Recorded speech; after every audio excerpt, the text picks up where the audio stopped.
Hello അസ്സലാമു അലൈക്കും, welcome back. എല്ലാവർക്കും നമ്മുടെ പുതിയൊരു വീഡിയോയിലേക്ക് സ്വാഗതം. അപ്പോൾ ഇന്ന് ഞാൻ എത്തിയിട്ടുള്ളത് നല്ല അടിപൊളി ഫിഷ് ബിരിയാണിയുടെ റെസിപ്പി ആയിട്ടാണ്. നമ്മുടെയൊക്കെ വീട്ടിൽ ബിരിയാണി വെക്കുമ്പം ചിക്കനും ബീഫും മട്ടനും ഒക്കെ വെച്ചിട്ടായിരിക്കുമല്ലേ ചെയ്യുക. പക്ഷേ ഇടയ്ക്കൊക്കെ ഇതുപോലെ ഫിഷ് ബിരിയാണി ഒക്കെ ഉണ്ടാക്കി നോക്കണം കേട്ടോ. നല്ല അടിപൊളി ടേസ്റ്റാണ്. ഒരുപാട് മസാല പൗഡറൊന്നും ചേർക്കാതെയാണ് നമ്മൾ ഈ ബിരിയാണി റെഡിയാക്കിയിട്ടുള്ളത്. അത് മാത്രമല്ല, ഞാൻ ഇതിൽ പറഞ്ഞിട്ടുള്ള അതേ ഒരു രീതിയിൽ നിങ്ങൾ ചെയ്യാന്നുണ്ടെങ്കിൽ നല്ല ടേസ്റ്റിൽ മീനൊന്നും ഉടഞ്ഞു പോവാത്ത രീതിയിൽ നമുക്ക് ഈ ഒരു ബിരിയാണി റെഡിയാക്കിയെടുക്കാം കേട്ടോ. അപ്പോൾ അതിനായിട്ട് നമ്മൾ ആദ്യം തന്നെ കുറച്ച് മീൻ നല്ല രീതിയിൽ തന്നെ കഴുകി വൃത്തിയാക്കി വെച്ചിട്ടുണ്ട്. ഇത് ഏകദേശം ഒരു 1.5 കിലോ മീൻ വരും കേട്ടോ. പിന്നെ ഇതിൻ്റെ പേരെന്ന് പറയുന്നത് നമ്മുടെ നാട്ടിൽ ഇതിന് പുന്നാര മീൻ എന്നാണ് പറയുക. അപ്പോൾ നിങ്ങളുടെ നാട്ടിൽ എന്താ പറയാമെന്നൊന്ന് കമൻറ്റ് ചെയ്യണേ. പിന്നെ നിങ്ങൾക്ക് ഈ ഒരു മീനിൻ്റെ പകരം അയക്കോറ വെച്ചിട്ട് ചെയ്യുക, അല്ലെങ്കിൽ ആവോലി വെച്ചിട്ടൊക്കെ ചെയ്യാം കേട്ടോ.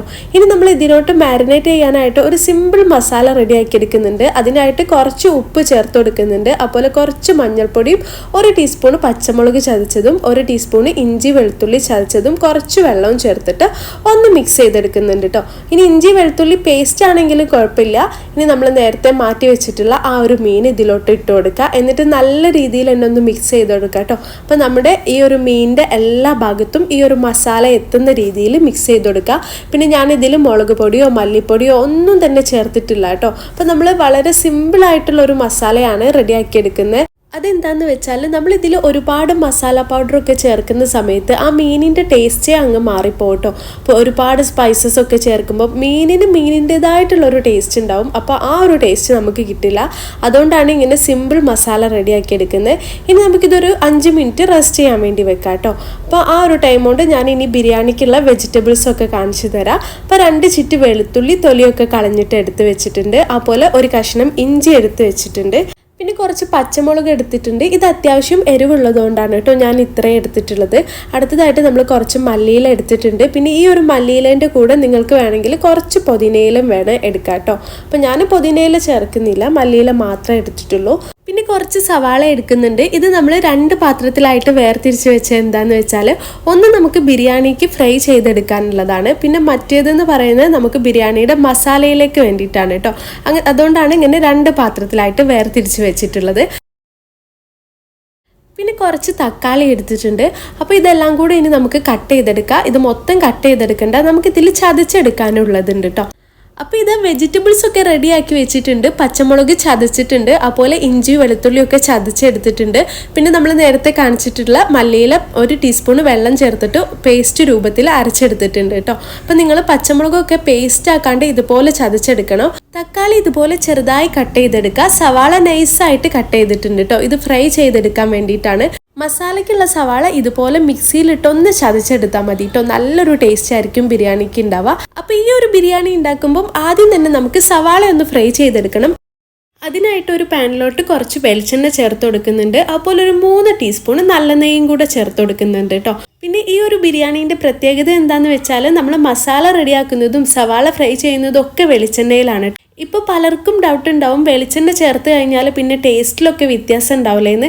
നിങ്ങൾ ബിരിയാണി വെക്കുന്ന ടൈമിലെ ഒരിക്കലെങ്കിലും ഇതുപോലെ ഒന്ന് വെളിച്ചെണ്ണയിൽ ഫ്രൈ ചെയ്തിട്ട് മസാലയൊക്കെ ഒന്ന് റെഡിയാക്കി നോക്കാം കേട്ടോ. അപ്പം നിങ്ങൾക്ക് മനസ്സിലാവും ഇത് എത്രത്തോളം ടേസ്റ്റ് ഉണ്ടെന്ന്. ടേസ്റ്റ് മാത്രമല്ല, ഹെൽത്തിയും കൂടെ ആണല്ലോ. നമ്മളിപ്പോൾ സാധാ ഓയിലൊക്കെ ഫ്രൈ ചെയ്യുന്നേക്കാളും എത്രയോ നല്ലതാണ് ഇങ്ങനെ വെളിച്ചെണ്ണയിലൊക്കെ ഫുഡൊക്കെ ഉണ്ടാക്കുന്നത് കേട്ടോ. അപ്പോൾ ഇത് നമ്മുടെ സവാളയൊക്കെ ഏകദേശം കളറ് മാറി വരുന്നുണ്ട്. ഈ ഒരു ടൈം ആകുമ്പം ഒന്ന് മീഡിയം ഫ്ലെയിമിലാക്കി കൊടുക്കുക കേട്ടോ. അല്ലെങ്കിൽ സവാള പെട്ടെന്ന് തന്നെ കരിഞ്ഞു പോകാനുള്ള ചാൻസ് ഉണ്ട്. ഇതുപോലെ ഗോൾഡൻ ബ്രൗൺ കളർ ആവുന്ന ടൈമിൽ നമുക്കിത് വെളിച്ചെണ്ണയിൽ നിന്ന് ഒരു പാത്രത്തിലോട്ട് മാറ്റി കൊടുക്കുക. എന്നിട്ട് ഈ ഒരു വെളിച്ചെണ്ണയിൽ തന്നെയാണ് നമ്മൾ മീനും കൂടെ ഫ്രൈ ചെയ്തെടുക്കുന്നത് കേട്ടോ. മീൻ ഫ്രൈ ചെയ്യുമ്പം ശ്രദ്ധിക്കേണ്ട ഒരു കാര്യം എന്താണെന്ന് വെച്ചാൽ, ഒരുപാട് അങ്ങ് ഞെരിച്ചെടുക്കേണ്ട ആവശ്യമൊന്നുമില്ല കേട്ടോ. ഒരു 2-3 മിനിറ്റ് മീഡിയം ഫ്ലെയിമിൽ വെച്ച് തിരിച്ചും മറിച്ചിട്ട് ഫ്രൈ ചെയ്തെടുത്താൽ മതി. അതെന്താണെന്ന് വെച്ചാൽ നമ്മൾ മസാലയിൽ ചേർത്ത് ദം ചെയ്തെടുക്കുന്ന ടൈമിൽ ബാക്കി കുക്കായിക്കോളൂ കേട്ടോ. അപ്പം ഞാൻ 2 തവണയായിട്ടാണ് മീൻ ഫ്രൈ ചെയ്തെടുക്കുന്നത്. ഫസ്റ്റ് ട്രിപ്പിൽ മൊത്തമായിട്ട് പോവാത്തതുകൊണ്ട് 2 തവണയായിട്ടാണ് കേട്ടോ ചെയ്തെടുക്കുന്നത്. ഈ ഒരു ടൈം കൊണ്ട് നമുക്ക് നെയ്ച്ചോറ് റെഡിയാക്കി എടുക്കാം കേട്ടോ. ഇപ്പം എല്ലാവർക്കും അറിയാമല്ലോ നെയ്ച്ചോറൊക്കെ എങ്ങനെയാണ് ഉണ്ടാക്കാമെന്ന്. അതുകൊണ്ടാണ് ഞാൻ അതിൻ്റെ വീഡിയോ ഡീറ്റെയിൽ ആയിട്ട് ചെയ്യാത്തത് കേട്ടോ. അപ്പോൾ ഒരു പാത്രം വെച്ച് ചൂടായി വരുമ്പം അതിലോട്ട് കുറച്ച് ഓയിൽ ഒഴിച്ചു കൊടുക്കുക. പിന്നെ സവാളയും കുറച്ച് സ്പൈസസും നല്ല നെയ്യും ചേർത്തിട്ട് ഇതൊന്ന് റോസ്റ്റ് ചെയ്തെടുക്കാം കേട്ടോ. പിന്നെ ഒരുപാട് തീ അങ്ങ് കൂട്ടി കൊടുക്കേണ്ട ആവശ്യമില്ല, മീഡിയം ഫ്ലെയിമിൽ വെച്ച് ചെയ്താൽ മതി കേട്ടോ. നമ്മൾ തീ കൂട്ടുന്ന സമയത്ത് സവാള പെട്ടെന്ന് തന്നെ കരിഞ്ഞു പോവും. അപ്പോൾ സവാള കരിഞ്ഞു കഴിഞ്ഞാൽ പിന്നെ നമ്മുടെ നെയ്ച്ചോറിൻ്റെ കളർ മാറും കേട്ടോ. ഈ ഒരു പരുവായി കഴിഞ്ഞാൽ ഇതിലോട്ട് തിളച്ച വെള്ളം ചേർത്ത് കൊടുക്കുക.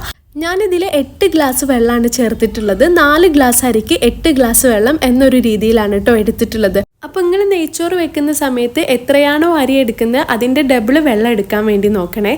ഇനിയിപ്പോൾ ഇതിലോട്ട് ആവശ്യത്തിനുള്ള ഉപ്പും കൂടെ ചേർത്തിട്ട് ഒന്ന് അടച്ചു വെക്കുക. ഞാൻ 2 ടീസ്പൂൺ കല്ലുപ്പാണ് കേട്ടോ ചേർത്തിട്ടുള്ളത്. അപ്പോൾ ഈ ഒരു ടൈം കൊണ്ട് മീൻ ഫസ്റ്റ് ട്രിപ്പ് നമ്മൾ ഫ്രൈ ചെയ്തെടുത്തിട്ടുണ്ട്. ഇപ്പോൾ ഇതാ രണ്ടാമത്തെ ട്രിപ്പും ഫ്രൈ ചെയ്തിട്ടുണ്ട് കേട്ടോ. ഇപ്പോൾ ഇതാ മീനൊക്കെ ഞാനൊരു പാത്രത്തിലോട്ട് മാറ്റി കൊടുത്തിട്ടുണ്ട്.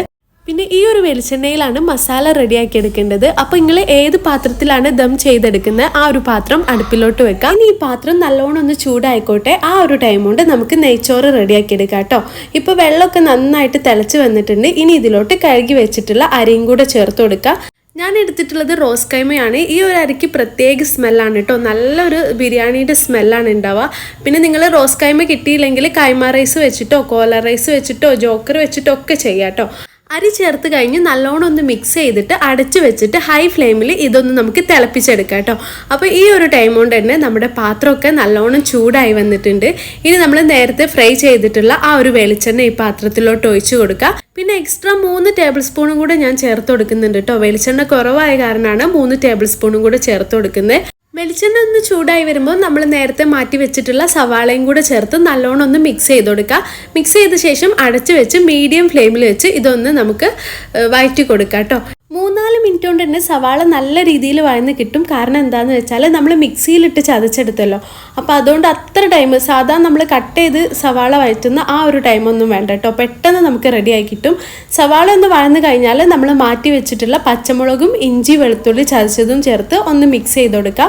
ഇതിൻ്റെ പച്ചമണമൊക്കെ മാറിക്കഴിഞ്ഞാൽ കട്ട് ചെയ്ത് വെച്ചിട്ടുള്ള തക്കാളിയും കൂടെ ചേർത്ത് കൊടുക്കുക. ഇതെല്ലാം കൂടെ പെട്ടെന്ന് വഴന്ന് വരാനായിട്ട് കുറച്ച് ഉപ്പും കൂടെ ചേർത്ത് കൊടുക്കുന്നുണ്ട്.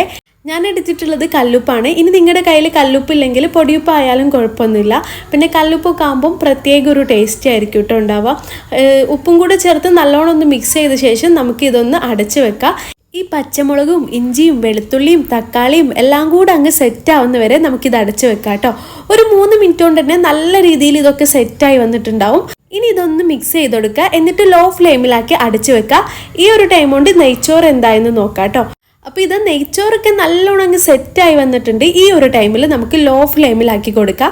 ഇപ്പം ഞാൻ നിങ്ങൾക്ക് കാണിച്ചു തരാം കേട്ടോ നമ്മൾ എപ്പോഴാണ് ലോ ഫ്ലെയിമിലാക്കി കൊടുക്കേണ്ടതെന്ന്. ഇതിലിതാ അത്യാവശ്യം ഇത്രയും വെള്ളം വേണം കേട്ടോ. ഇത്രയും എന്ന് പറഞ്ഞാൽ കുറച്ച് വെള്ളം. അപ്പോൾ ഇതൊന്നും കൂടെ സെറ്റ് ആവാനായിട്ട് ലോ ഫ്ലെയിമിലാക്കി ഇതുപോലെ ഒന്ന് ഷേപ്പ് ചെയ്ത് കൊടുക്കുക. എന്നിട്ട് ഒരു 5 മിനിറ്റിന് ശേഷം ഫ്ലെയിം ഓഫ് ചെയ്ത് കൊടുക്കുക കേട്ടോ. അപ്പോഴേക്കും നെയ്ച്ചോറ് റെഡിയാവും. ഇനി നമ്മുടെ ബിരിയാണിയുടെ മസാല എന്തായെന്ന് നോക്കാം. ഇതിലുള്ള എല്ലാ ഇൻഗ്രീഡിയൻസും നല്ല രീതിയിൽ തന്നെ വഴന്നു വന്നിട്ടുണ്ട് കേട്ടോ. ഇനി ഇതിൽ ഞാൻ ചേർക്കാൻ പോകുന്നത് ബിരിയാണി മസാലയാണ്. ഇത് നമ്മുടെ വീട്ടിൽ നിന്ന് തന്നെ പൊടിച്ചതാണ് കേട്ടോ. അതുകൊണ്ട് തന്നെ 1 ടേബിൾ സ്പൂൺ ബിരിയാണി മസാലയാണ് ചേർത്ത് കൊടുക്കുന്നത്. എന്നിട്ട് നല്ലോണം ഒന്ന് മിക്സ് ചെയ്ത് കൊടുക്കുക. പിന്നെ ബിരിയാണി മസാലയൊക്കെ കഴിയുന്നത് നമ്മൾ വീട്ടിൽ പൊടിച്ചെടുക്കാൻ വേണ്ടി നോക്കുക. പുറത്തുനിന്ന് വാങ്ങിക്കുമ്പോൾ ഇത്ര ഒരു സ്ട്രോങ്ങോ അല്ലെങ്കിൽ നല്ലൊരു സ്മെല്ലോ ഒന്നും കിട്ടണമെന്നില്ല കേട്ടോ. അപ്പോൾ കഴിയുന്നത് നിങ്ങൾ വീട്ടിൽ നിന്ന് പൊടിക്കാൻ വേണ്ടി നോക്കുക. ഈ ഒരു ബിരിയാണി മസാല പൗഡർ ഉണ്ടാക്കാൻ അറിയാത്തവരുണ്ടെന്നുണ്ടെങ്കിൽ അവർക്കായിട്ട് ഞാൻ ഇതിൻ്റെ ഷോർട്ട് വീഡിയോൻ്റെ ലിങ്ക് കമൻറ്റ് ബോക്സിൽ പിൻ ചെയ്ത് വെച്ചേക്കാം. അപ്പോൾ ആവശ്യമുള്ളവർ പോയിട്ട് ഒന്ന് ചെക്ക് ചെയ്താൽ മതി കേട്ടോ. അടുത്തതായിട്ട് ഇതിലോട്ട് 1 കപ്പ് തൈരും പിന്നെ നമ്മൾ നേരത്തെ അരച്ച് വെച്ചിട്ടുള്ള ആ ഒരു മല്ലിയിലയുടെ പേസ്റ്റും കൂടെ ചേർത്ത് നല്ലോണം അങ്ങ് മിക്സ് ചെയ്ത് കൊടുക്കാം. ഇനി ഇതിലോട്ട് നേരത്തെ ഫ്രൈ ചെയ്ത് വെച്ചിട്ടുള്ള സവാളയിൽ നിന്ന് 1/4 ഭാഗവും ചേർത്ത് കൊടുക്കുന്നുണ്ട്. ബാക്കി കുറച്ച് നമുക്ക് റൈസിന് മുകളിൽ ഒന്ന് ഡെക്കറേറ്റ് ചെയ്യാൻ വേണ്ടിയിട്ടാണ് കേട്ടോ. എന്നിട്ട് നല്ലോണം അങ്ങ് മിക്സ് ചെയ്ത് കൊടുക്കുക. പിന്നെ നിങ്ങൾക്ക് സവാള ഫ്രൈ ചെയ്യുന്ന ആ ഒരു ടൈമിൽ കാഷ്യൂ നട്ട്സോ റൈസിൻസോ വേണമെങ്കിൽ ഫ്രൈ ചെയ്തെടുക്കാം കേട്ടോ. ഞാൻ പിന്നെ ഫിഷ് ബിരിയാണി ആയതുകൊണ്ടാണ് ഇങ്ങനെ സവാള മാത്രം ഫ്രൈ ചെയ്തിട്ടുള്ളത്. പിന്നെ ഒരു ചെറുനാരങ്ങയുടെ നീര് കുരുവൊക്കെ കളഞ്ഞിട്ട് അതും കൂടെ ചേർത്ത് നല്ല രീതിയിൽ തന്നെ ഒന്ന് മിക്സ് ചെയ്ത് കൊടുക്കാം. എന്നിട്ട് മീഡിയം ഫ്ലെയിമിൽ വെച്ച് 5 മിനിറ്റ് ഇതൊന്ന് അടച്ചു വെക്കുക. അപ്പോൾ ഇതാ 5 മിനിറ്റിന് ശേഷം നല്ല അടിപൊളി സ്മെല്ലൊക്കെ വരുന്നുണ്ട് കേട്ടോ. ഈ ഒരു ടൈമിൽ മസാല വീണ്ടും ഒന്ന് മിക്സ് ചെയ്തിട്ട് മറ്റൊരു പാത്രത്തിലോട്ട് മാറ്റി കൊടുക്കുന്നുണ്ട്. അപ്പോൾ ഇത് മൊത്തമായിട്ട് മാറ്റി കൊടുക്കണ്ട, ഇതിൽ നിന്ന് പകുതിയോളം ഒന്ന് മാറ്റി കൊടുത്താൽ മതി കേട്ടോ. അപ്പോൾ ഞാനിതാ അതിൽ നിന്ന് പകുതിയോളം ഒന്നൊരു പാത്രത്തിലോട്ട് മാറ്റി കൊടുക്കുന്നുണ്ട്. ഞാൻ നിങ്ങൾക്ക് കാണിച്ചു തരാം കേട്ടോ. അതാ ഇത്രയാണ് നമ്മളൊരു പാത്രത്തിലോട്ട് മാറ്റി കൊടുത്തിട്ടുള്ളത്. ഇനി മസാല ഒന്ന് മിക്സ് ചെയ്തിട്ട് നല്ല രീതിയിൽ നിരത്തി വെച്ച് കൊടുക്കുക. എന്നിട്ട് നേരത്തെ ഫ്രൈ ചെയ്തിട്ടുള്ള മീനും കൂടെ ഇതിൻ്റെ മുകളിലോട്ട് നിരത്തി വെച്ച് കൊടുക്കുക കേട്ടോ. പിന്നെ ഫിഷ് ബിരിയാണി ഉണ്ടാക്കുന്ന ടൈമിൽ മീൻ ഇതുപോലെ വേണം വെച്ച് കൊടുക്കാൻ. ഇതിൻ്റെ മുകളിൽ ഒന്നും കൂടെ വെച്ച് കൊടുക്കാന്നുണ്ടെങ്കിൽ മീൻ പെട്ടെന്ന് തന്നെ ഉടഞ്ഞു പോകും കേട്ടോ. അപ്പോൾ മീൻ മൊത്തമായിട്ടും ഇതുപോലെ നിരത്തി വെച്ച് കൊടുക്കുക. എന്നിട്ട് നമ്മൾ മീൻ ഫ്രൈ ചെയ്തിട്ടുള്ള ആ ഒരു ഓയിലിൻ്റെ ബാക്കി ഉണ്ടല്ലോ അതും കൂടെ ഇതിൻ്റെ മുകളിലോട്ട് ഒഴിച്ചു കൊടുക്കുക. ഇനി നമ്മൾ നേരത്തെ മാറ്റി വെച്ചിട്ടുള്ള ആ ഒരു മസാല മൊത്തമായിട്ടും മീൻ നല്ല രീതിയിൽ കവർ ചെയ്യുന്ന രീതിയിൽ ഇതിൻ്റെ മുകളിലോട്ട് ഇട്ട് കൊടുക്കുക കേട്ടോ. അപ്പം മസാലയൊക്കെ റെഡി ആയിട്ടുണ്ട്. ഈ ഒരു ടൈം കൊണ്ട് തന്നെ നെയ്ച്ചോറും നല്ലോണം കുക്കായി വന്നിട്ടുണ്ട് കേട്ടോ.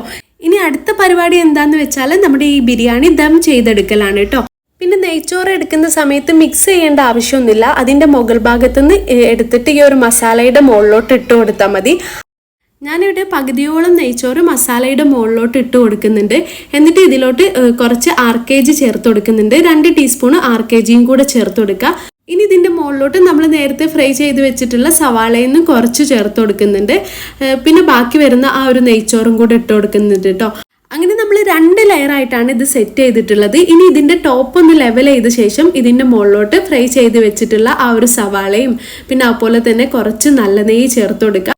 1 ടീസ്പൂൺ നല്ല നെയ്യൊക്കെ ചേർത്ത് കൊടുത്താൽ മതി. ഞാനിതിൽ 1 ടീസ്പൂണാണ് കേട്ടോ ചേർത്തിട്ടുള്ളത്. ഓൾറെഡി നമ്മൾ നെയ്ച്ചോറാക്കി വെച്ചുകൊണ്ട് തന്നെ എക്സ്ട്രാ ഓയിലൊന്നും ചേർത്ത് കൊടുക്കേണ്ട ആവശ്യമില്ല. വെറും 1 ടീസ്പൂൺ നല്ല നെയ്യ് മാത്രം ചേർത്ത് കൊടുത്താൽ മതി. പിന്നെ നമ്മുടെ ബിരിയാണി മസാല പൗഡറും കൂടെ ചേർത്ത് കൊടുക്കുക. പിന്നെ കുറച്ച് മല്ലിയില കട്ട് ചെയ്തതും കൂടെ ചേർത്ത് അടച്ച് വെച്ച് മീഡിയം ടു ലോ ഫ്ലെയിമിൽ 10 മിനിറ്റ് ഒന്ന് കുക്ക് ചെയ്തെടുത്താൽ മതി കേട്ടോ. ഇനി നിങ്ങൾ ചെമ്പിലൊക്കെ ചെയ്യാണ് അല്ലെങ്കിൽ വേറെ പാത്രത്തിലൊക്കെയാണ് ചെയ്യുന്നതെന്നുണ്ടെങ്കിൽ അടിയിലൊരു ദോശക്കല്ല് വെച്ച് കൊടുക്കുക കേട്ടോ. എന്നിട്ട് അതിൻ്റെ മുകളിൽ വേണം ഈ ഒരു പാത്രം വെക്കാൻ. പിന്നെ ദം ചെയ്തെടുക്കുന്ന ടൈമിൽ ആവി ഒട്ടും പുറത്ത് പോവാത്ത രീതിയിൽ വേണം ഇത് അടച്ച് വെക്കാൻ. വേണമെങ്കിൽ നിങ്ങൾക്ക് ഇതിൻ്റെ മുകളിൽ ഒരു വെയിറ്റ് ഒക്കെ വെക്കാം കേട്ടോ. അപ്പോൾ 10 മിനിറ്റിന് ശേഷം ഫ്ലെയിം ഓഫ് ചെയ്തെടുക്കുക. എന്നിട്ടൊരു 15 മിനിറ്റോ 20 മിനിറ്റോ ഇതൊന്ന് റെസ്റ്റ് ചെയ്യാൻ വേണ്ടി വെക്കാം. അപ്പോൾ ഇതാ 20 മിനിറ്റിന് ശേഷം നമ്മൾ ദമ്മ് പൊട്ടിച്ചിട്ടുണ്ട്. ദമ്മിന് വെക്കുമ്പോൾ തന്നെ നല്ല അടിപൊളി സ്മെല്ലാണ് കേട്ടോ. ഇനി ഇതിൻ്റെ ചോറൊക്കെ നമുക്ക് വേറൊരു പാത്രത്തിലോട്ട് മാറ്റി കൊടുക്കാം. ഇനി ഇതിലുള്ള മീനിൻ്റെ പീസ് ഉടയാത്ത രീതിയിൽ വേറൊരു പാത്രത്തിലോട്ട് മാറ്റി കൊടുക്കുക. അപ്പോൾ പതുക്കെ വേണം മീനിൻ്റെ പീസൊക്കെ മാറ്റി കൊടുക്കാൻ. അപ്പോൾ ഇതാ മൊത്തമായിട്ടും ഞാനൊരു പാത്രത്തിലോട്ട് മാറ്റി കൊടുത്തിട്ടുണ്ട്. പീസൊന്നും ഒട്ടും തന്നെ ഉടഞ്ഞു പോയിട്ടൊന്നുമില്ല. ദാ ഇത്രയും മസാലയാണ് കേട്ടോ നമുക്ക് കിട്ടിയിട്ടുള്ളത്. ബാക്കി കുറച്ച് മസാല ഞാൻ ആ ഒരു പാത്രത്തിൽ തന്നെ വെച്ചിട്ടുണ്ട്. അതെന്തിനാന്ന് വെച്ചാൽ അതിലോട്ട് ചോറും കൂടെ ചേർത്തിട്ട് ഒന്ന് മിക്സ് ചെയ്തെടുക്കാനാണ് കേട്ടോ. ഇങ്ങനെ ചെയ്യുമ്പം നല്ലൊരു ഫ്ലേവർ ആയിരിക്കും നമ്മുടെ ബിരിയാണിക്ക് ഉണ്ടാവുക. ഇതിപ്പം ഫിഷ് ബിരിയാണി ആയതുകൊണ്ട് മാത്രമല്ല, നമ്മൾ ചിക്കൻ വെക്കുകയാണെങ്കിലും ബീഫ് വെക്കുകയാണെങ്കിലും ഒക്കെ ഇതേപോലെ കുറച്ച് മസാല മാറ്റി വെച്ചിട്ട് ആ ഒരു റൈസിൽ മിക്സ് ചെയ്ത് കൊടുക്കുക കേട്ടോ. അപ്പോഴേ നമ്മുടെ ബിരിയാണിയുടെ കറക്റ്റ് ആ ഒരു ഫ്ലേവർ കിട്ടുള്ളൂ. ഇപ്പം നിങ്ങൾക്ക് കാണാൻ പറ്റുമല്ലോ, റൈസ് ഒട്ടും തന്നെ ഒട്ടിപ്പിടിക്കുക അല്ലെങ്കിൽ കട്ട പിടിക്കുക ഒന്നും ചെയ്തിട്ടില്ല. നല്ല പെർഫെക്റ്റ് ആയിട്ട് തന്നെ നമുക്ക് കിട്ടിയിട്ടുണ്ട്. അങ്ങനെ ഇത് ടേസ്റ്റി ആയിട്ടുള്ള എത്ര കഴിച്ചാലും മതി വരാത്ത പുന്നാര ബിരിയാണി ഇവിടെ റെഡി ആയിട്ടുണ്ട്. പിന്നെ പുന്നാര ബിരിയാണി പറയാൻ കാരണം ഈ ഒരു മീനിന് പറയാം ഇവിടെ പുന്നാര മീൻ എന്നാണ് കേട്ടോ. അതുകൊണ്ടാണ് ഞാൻ പുന്നാര ബിരിയാണി എന്ന് പറയുന്നത്. ഇപ്പം നിങ്ങൾ കണ്ടല്ലോ, മീൻ ഒട്ടും തന്നെ പൊടിഞ്ഞു പോവുക അല്ലെങ്കിൽ പൊട്ടിപ്പോവുക ഒന്നും ചെയ്തിട്ടില്ല കേട്ടോ. നല്ല കറക്റ്റായിട്ട് തന്നെ നമുക്ക് കിട്ടിയിട്ടുണ്ട്. അപ്പോൾ ഇനി വീട്ടിൽ മീനൊക്കെ വാങ്ങിക്കുന്ന ടൈമിൽ ഇതുപോലെ ഒന്ന് ബിരിയാണിയൊക്കെ വെച്ച് നോക്കുക. എന്നിട്ട് എനിക്ക് ഫീഡ്ബാക്ക് അറിയിക്കുക. നിങ്ങൾക്ക് ഈ വീഡിയോ കണ്ടപ്പോൾ തന്നെ മനസ്സിലായിട്ടുണ്ടാവുമല്ലോ ഇത് എത്ര സിമ്പിളായിട്ടാണ് ഉണ്ടാക്കിയിട്ടുള്ളതെന്ന്. അധികം മസാലയൊന്നും ചേർക്കാണ്ടാണ് നമ്മൾ ഈ ഒരു ബിരിയാണി ഉണ്ടാക്കിയിട്ടുള്ളത്. അതുകൊണ്ട് തന്നെ നമ്മുടെ ആ ഒരു മീനിൻ്റെ കറക്റ്റ് ഫ്ലേവറും കൂടെ നമുക്ക് ഈ ഒരു ബിരിയാണിയിൽ നിന്ന് കിട്ടുന്നുണ്ട് കേട്ടോ. അപ്പോൾ ഇന്നത്തെ എൻ്റെ വീഡിയോ ഇത്രയേ ഉള്ളൂ. വീഡിയോ ഇഷ്ടമായാൽ ഒന്ന് ലൈക്ക് ചെയ്തേക്കുക. ചാനൽ ഇതുവരെ സബ്സ്ക്രൈബ് ചെയ്തിട്ടില്ലെങ്കിൽ ഒന്ന് സബ്സ്ക്രൈബ് ചെയ്ത് സപ്പോർട്ട് ചെയ്യുക. ഇൻഷാ അല്ലാഹ് പുതിയ നല്ലൊരു വീഡിയോ ആയിട്ട് അല്ലെങ്കിൽ നല്ലൊരു വ്ലോഗുമായിട്ട് നമുക്ക് വീണ്ടും കാണാം. Take care, by.